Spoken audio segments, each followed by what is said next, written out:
बीच में सब कुछ ठीक होते हुए अगर हम मालिक के नाम की भक्ति करते हैं तो ये मनुष्य जन्म हमारा सफल हो जाता है।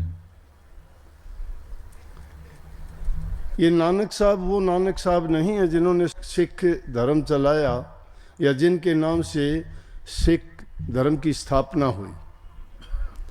ये नानक साहब कोई दूसरे महापुरुष हुए हैं।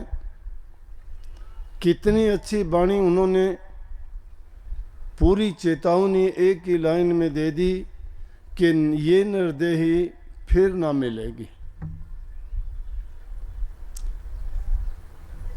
इंसान का चोला मिलना इतना सुलभ, इतना सस्ता, इतना आसान नहीं है। परमात्मा ने हमें बुद्धि दी है, समझ दी है, अकल दी है, ज्ञान विवेक विचार दिया है। अगर हम उससे सोच के देखें, दूसरी योनि बहुत मिल जाएंगी, माँ बाप भी उन योनियों में मिल जाएंगे, लेकिन इंसान के रूप में हम क्या पता आएंगे नहीं आएंगे, और आए भी तो क्या पता हमें सत्संग, गुरु या नाम की प्राप्ति या होगी नहीं होगी। और जब तक नाम की प्राप्ति नहीं होगी तब तक ये जीव भटकता रहेगा संसार में। इसीलिए प्रभु की भक्ति करने से नाम भक्ति जरूरी है। नाम भक्ति गुरु भक्ति से प्राप्त होती है। गुरु भक्ति क्या है? गुरु के वचन की पालना करना, उनके उपदेश को ध्यान से सुनना और अपने जीवन में उतारना। गुरु को स्वार्थ नहीं है। गुरु निस्वार्थ भाव से आपके हित के, आपके कल्याण के, आपको जीवन को सफल बनाने के लिए अपना समय देके हमें वो रास्ता दिखाते हैं जिस पे चल के ये देही जो हमें मिली है उसका पूरा हम लाभ उठा लेते हैं। बात साधारण सी है, लेकिन इतना वक्त कहाँ है कि इंसान सोचे। सोचते नहीं है, जीवन जीता ये भूल पड़ी है। ये हमारे ऊपर भूल है, हमारी बुद्धि पे पर्दा है ये। और वो पर्दा जब हट जाता है तो इंसान को असलियत समझ में आ जाती है। जानते हैं, सभी जानते हैं, लेकिन वो पर्दा नहीं हटा सकते। पर्दा किससे हटेगा? पर्दा हटेगा गुरु भक्ति से। और गुरु भक्ति में क्या देंगे? गुरु नाम भक्ति करवाएंगे। जिन्होंने सिख धर्म की स्थापना की वो नानक साहब कहते हैं, नानक नाम जहाज चढ़े सो उतरे पार। बता दिया भक्ति का सूत्र कि नानक नाम जहाज, ये संसार सागर है और इस सागर में कितने झपेड़े थपेड़े तूफान, कितने क्या क्या होता है, लेकिन जो नाम रूपी जहाज है उस पर सवार हो जाता है वो परले पार हो जाता है। इस पार में काल और माया है, बंधन है, यहाँ जेल है मीठी, ये कैद है काल ने बना रखी है। जीवों को घेर घेर के बांध के रखते हैं, छुटाने का प्रयास करते हैं, नहीं छूटते। इस जेल से छूटना आसान है ही नहीं, लेकिन गुरु जब मिल जाता है तो वो काल की शक्तियां, माया की शक्तियां देख के डरती हैं। 5 नाग 25 नागणी सुंगत तुरत मरी। जब उस नाम की उनको सुगंध भी आ जाती है तो जो चीजें इसे जीव को भटकाती हैं वो तुरंत मर जाती हैं। वो एक ऐसी औषधि है, जिसने वो औषधि प्राप्त कर ली उसका कल्याण हो जाता है, लेकिन उसके लिए जरूरी है। अगर इन बातों को कोई नहीं मानता है तो इसमें बताया कोई सांप की योनि में जाएगा, कोई कुत्ते की योनि में जाएगा, कोई गाय भैंस बकरी बनेगा, कोई ऊंट चिड़िया कबूतर बनेगा, कोई कुछ बनेगा। और उनकी योनियों को देखो, उन नीची योनियों में जाके इस जीव की क्या हालत होती है।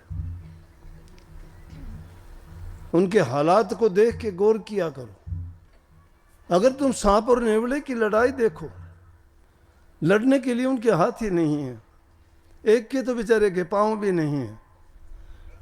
वो उस पर दाव चलाता है किस चीज से? मुंह से। और दूसरा बचने का प्रयास भी मुंह से करता है। कोनो हथियार नहीं है उनके पास, ना लड़ाई के लिए ना बचने के लिए। दोनों जीवों की हालत देखो, अच्छी योनि नहीं है ना, कोई भी अच्छी नहीं है, और एक दूसरे के साथ दुश्मनी भी है। वो उसको मार देता है, देखते ही मारता है। इसी तरह से दूसरे जीवों को देखो, जीवा जीवे से भोजन, जीव जीव का भोजन करता है।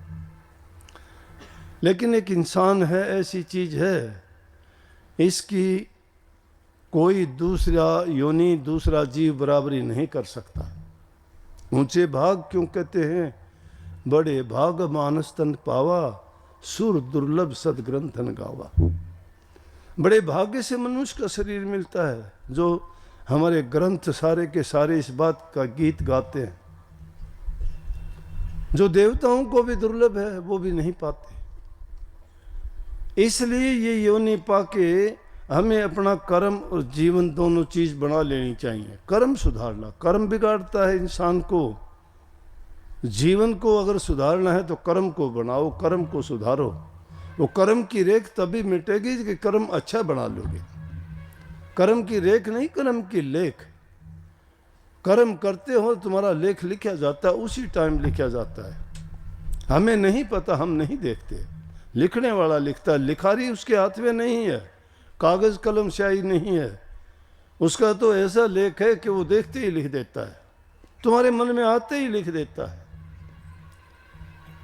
तो वो लेख जब लिखे जाते हैं, वो लेख मिटते नहीं हैं। हमारी तो बस की बात हो तो हम तो एक दिन में मिट देंगे, लेकिन संत फिर भी उसका तरीका बताते हैं। तो ये जीवन बर्बाद करने की चीज नहीं है। इसीलिए हमने नियम बनाए कि नशे, विषय और विकारों से बचो। शराब, कबाब, सुल्फा, गांजा, भांग, अफीम, चरस, इन चीज़ों का जो लोग सेवन करते हैं वो अपना स्वास्थ्य बिगाड़ते हैं, अपना जीवन बिगाड़ते हैं, अपने परिवार को भी खराब कर देते हैं, समाज में उसकी बेइज्जती होती है, धन उसका बर्बाद होता है। और ये चीज़ें जब बर्बाद होती है तो उसका जीवन ही बर्बाद हो जाता है। चोर वो हो जाते हैं, ठग झूठे वो बन जाते हैं। हर प्रकार के जितने भी ऐब, जितने भी पाप कर्म हैं, सभी उसमें ये नशा करने वालों में आ जाते हैं। क्योंकि काम वो कर नहीं सकता, काम के बिना, उद्यम के बिना पैसा नहीं आता, पैसे के बिना चीज़ें खरीदी नहीं जाती। जब चीज़ें नहीं खरीदी जाती, प्राप्त वो करना चाहता है, आदत उसकी बिगड़ी हुई होती हैं।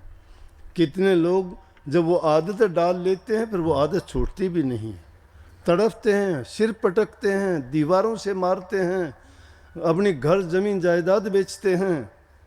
और ये जुआ, शराब, कबाब, इन चीज़ों में पड़े हुए वो अपने घर के बच्चों तक बेचने के लिए तैयार हो जाते हैं, गिरवी रख देते हैं, घर वालों को पता तक नहीं होता, सब कुछ बर्बाद हो जाता है। वो जीवन कहाँ से जीवन सुखी होगा?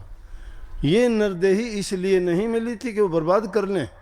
आज की नौजवान पीढ़ी को देखते हैं, सुनते हैं, इतना पता हमें नहीं लगता, क्योंकि बाहर की दुनिया से हम इतने घुलते मिलते नहीं। आप जैसे सत्संगी जो बाहर समाज में जाते हैं तो देखते हैं, कोई बच्चा इंजेक्शन लगाता है, कोई गोलियां खाता है, कोई पता नहीं क्या स्मैक का नाम लेते हैं, कोई पाउडर चाटते हैं, कोई क्या क्या चीज़ें ऐसी चल गई। जो इन चीज़ों का सेवन करते हैं उनके बेचारे यूँ समझो कि माँ बाप कितने दुखी होंगे।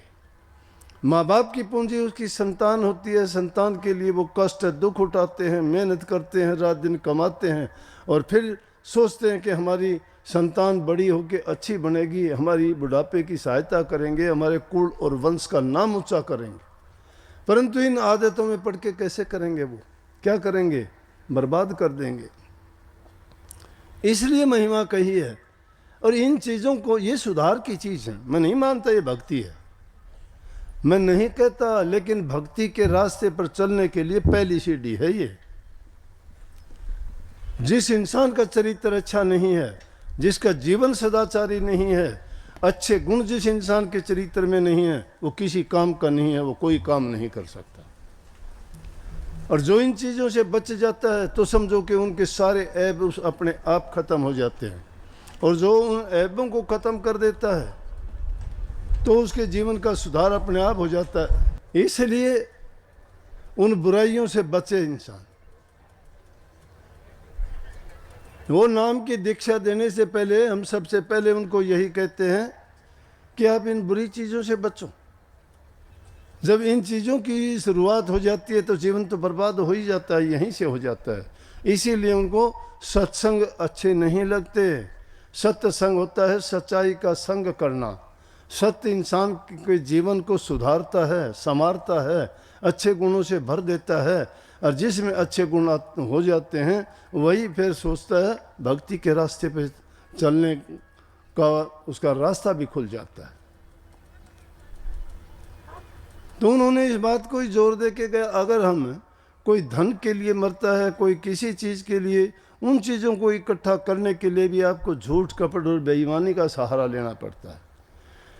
इसीलिए ईमानदारी से आदमी अगर मेहनत से काम करता है, अपने हाथों से कमाई करके अपनी संतान को पालता है, अपना शांति से बैठ के जो उसमें गुजारा करता है, उसके मन में शांति रहती है, उसको ज़्यादा तड़फ नहीं होती मैं ये करूं वो करूं।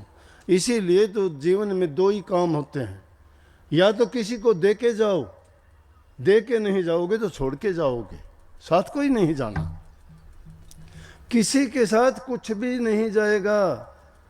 अगर है तुम्हारे पास तो दे के जाओ, किसको दे के जाओ, ज़रूरतमंद की सहायता करो, इकट्ठा करके चले जाओगे, मिट्टी है कुछ नहीं है। आज अगर देखोगे कि जिन्होंने कमा कमा के, देखते होगे पुरानी जगह में कहीं मिट्टी में दबे हुए आभूषण मिलते हैं, कई सिक्के मिलते हैं, वो चीज़ें दबाई हुई थी, वो किसी के काम नहीं आई, मिट्टी में उसमें कोई अंतर नहीं है, वो मिट्टी रह गई। तो या तो छोड़ के जाना पड़ेगा या देना है, साथ नहीं जाना। साथ तो जाओगे कुछ नहीं, हमारे कर्मों ने साथ जाना है। हमें अपने कर्म अच्छे किए हैं तो हमें उसका अच्छा फल मिलेगा, हंसते हुए जाओगे, शांत चित्त से जाओगे, आत्मिक रूप से आप संतुष्ट होगे कि मैंने अच्छे कर्म किए हैं, मेरा जीवन अच्छा किया हमें। और उसके लिए इंसान तभी सुखी रहेगा कि उसका पहला सुख उसका है कि शरीर में रोग और बीमारी ना हो। ये रोग बीमारी ना हो, इस चीज़ के लिए भी आदमी को आगे चल के बहुत पछताना पड़ेगा, देखना पड़ेगा। पिछले दिनों आपको याद होगा, आपने देखा भी होगा कि गुजरात के राज्यपाल आचार्य देवव्रत जी को हमने बुलाया। उन्होंने अपना कीमती टाइम दे के और इस चीज़ के बारे में बताया कि हम स्वस्थ कैसे रह सकते हैं। इंसान का स्वास्थ्य नहीं है, उसके लिए सब कुछ खराब है, और स्वास्थ्य जब अच्छा है तो उसके लिए सब कुछ अच्छा है। स्वास्थ्य जिसका सही है उसको किसी चीज़, कोई चीज़ ना भी मिले तो भी वो आदमी सुखी है। और स्वास्थ्य अच्छा ना होने का कारण आज नहीं देखते, जवान जवान बच्चों को, किसी को कैंसर की बीमारी है, किसी को तपेदिक की बीमारी है, किसी को हार्ट अटैक की बीमारी है। बैठे के बैठे जवान, कोई 30 साल की उम्र का, कोई 25 साल की उम्र का, सुनते हैं कि बैठे बैठे बात करते करते जीवन लीला समाप्त हो गई। कहाँ से आ गए रोग बीमारियाँ? ये जहर हमने घोल दिया है, वातावरण को हमने जहरीला बना दिया, फल सब्जियों को हमने जहरीला बना दिया, अनाज जल दूध को हमने जहरीला बना दिया। किस लिए? थोड़े से लालच के लिए। इसलिए उसका आसान तरीका ये बताया और खोल के समझाया कि प्राकृतिक खेती करो। ये जो चीज़ें डालते हैं, जहर डालते हैं, कभी खाद के रास्ते से, कभी किसी स्प्रे के रास्ते से, क्या करते हैं कि सब चीज़ों में जहर फैला दिया। हवा भी दूषित, जल भी दूषित, अन्न भी दूषित, सब्जी भी दूषित, जो भी चीज़ हम प्रयोग में लाते हैं सब जहर से भरी हुई है, तो उनसे अनेकों बीमारियां पैदा होती हैं। अगर कोई दवाई लेने जाते हो, उस दवाई में भी धोखा है। दवाई इलाज के लिए होती है, लेकिन लालची आदमियों ने उस दवाई को भी ऐसा बना दिया कि इंसान के लिए वो भी जहर में जहर घोल के रख दिया। जो रोग है उसका इलाज नहीं करती, बल्कि उसको और दूसरा रोग दे देती है, क्योंकि वो दवाइयाँ भी सही नहीं हैं। क्यों करते हैं ऐसा? थोड़े से लालच के लिए। किसान चाहता है मेरी थोड़ी सी फसल ज़्यादा हो जाए, गिनती नहीं करता कितनी उसमें खाद डाल देता है बेशुमार। उस अनाज को खाने वाले को देखते नहीं। क्यों आजकल इतना क्रोध हो गया लोगों में? कहाँ से आ गया क्रोध? उन चीज़ों का सेवन करते हैं तो आदमी में काम भी बढ़ेगा, क्रोध भी बढ़ेगा, लोभ भी बढ़ेगा, लालच भी बढ़ेगा। और यही बात तो है कि जिन चीज़ों से अगर बच गए तो भक्ति का रास्ता खुल गया। काम, क्रोध, लोभ, मोह, अहंकारों को तो 5 सबसे बड़े शत्रु मानते हैं। सब महापुरुषों ने दोहरा के ये बात कही है कि इन 5 से बचो। ये 5 दुश्मन लूट लेते हैं इंसान को। कोई क्रोध करके पाप करवाता है, कोई लोभ के लिए पाप करता है, कोई मोह के बंधन में फंस के मरता है, कोई अहंकार करता है किस चीज का। लेकिन सुखी जब तक हो तब तक ना खुदा याद आता है, ना सत्संग याद आता है, ना गुरु याद आता है, ना नाम को याद करते हो। ये इंसान की सोच है, अब से नहीं पहले से ही है। अगर जो सोच लेते हैं वो अपने जीवन को संवार भी लेते हैं। और जिन पर दुख की मार पड़ी ना, उन्होंने प्रभु के चरणों में गया। वो विभीषण को लात लगी, रामचंद्र जी के चरणों में गया।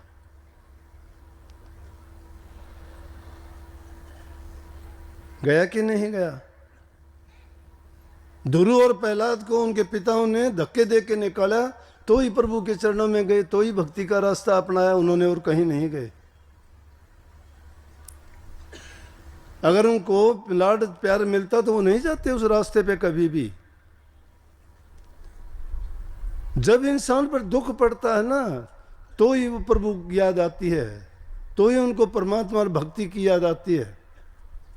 लेकिन वो दुख आने से ही पहले जो इंसान अपने जीवन में इन चीज़ों को शामिल कर ले, इन बुराइयों से छोड़ के प्रभु के नाम का सुमरण मात्र भी कर ले, तो भी इसका कल्याण हो जाता है। प्रभु के नाम में ही शांति है, वही सभी गुणों का सागर है। उनका तो नाम लेते ही आदमी के मन में शांति आनी शुरू हो जाती है, पाप और दुष्कर्म भागने शुरू हो जाते हैं। जिस प्रकार से जिस घर में बिल्ली घुस जाती है न, चूहा एक नहीं रहता, बाहर ही नहीं निकलता। तो नाम रूपी बिल्ली को घर में बांध लो, एक भी चूहा नहीं रहेगा। लेकिन ये बहुत मुश्किल है, विश्वास आना, यकीन आना। हाँ, ठोकर लगेगी फिर तो आ जाओगे। ठोकर जब इंसान को लगती है ना, कई तो ठोकर खा के गिरते हैं, उठते हैं तो समझ लेके उठते हैं कि मैंने ये गलत किया था। लेकिन कई ऐसे होते हैं कि जिनको ठोकर लगती है फिर भी नहीं समझते। कई दूसरों को देख के ही समझ जाते हैं कि इसने ऐसा किया था, उसकी सजा ये मिली, इसलिए मुझे ऐसा करने से बचना चाहिए। लेकिन संत तो त्रिकालदर्शी होते हैं, उन्होंने सब देखा है, परखा है, आजमाया है, उनका अनुभव है, वो देखते हैं। और इसीलिए हम लोगों के लिए खोल के बताते हैं कि ऐसा काम ना करो कि जिसके कारण हमें फिर कष्ट उठाना पड़े, फिर हमें गंदी मंदी योनि में जाना पड़े। जो ये चोला मिला है इसको सफल बनाने के लिए अच्छी चीज, पवित्र चीजों का सेवन करो। हर चीज जो जैसा भी है उसमें गुण है, उसका सेवन करने से आपको वैसा ही बना देगी। इसीलिए जो प्राकृतिक खेती के लिए कई हम सब किसान लोग हैं, और ये दावे के साथ कहता हूं कि तुम प्रकृति के अनुसार चलो, उसके अनुसार खेती करो। आपको दुख है क्यों होती है? गलत टाइम पे बरसात होनी शुरू होगी, गलत टाइम पे गर्मी पड़ती है, गलत टाइम पे बारिश होती है, गलत टाइम पे सर्दी होती है। अपने मौसम अपने समय पर बदलते थे, समय के अनुसार सारी चीज़ें होती थी। प्रकृति एक बैलेंस पे काम करती है, लेकिन बैलेंस किसने बिगाड़ा? हमने बिगाड़ दिया।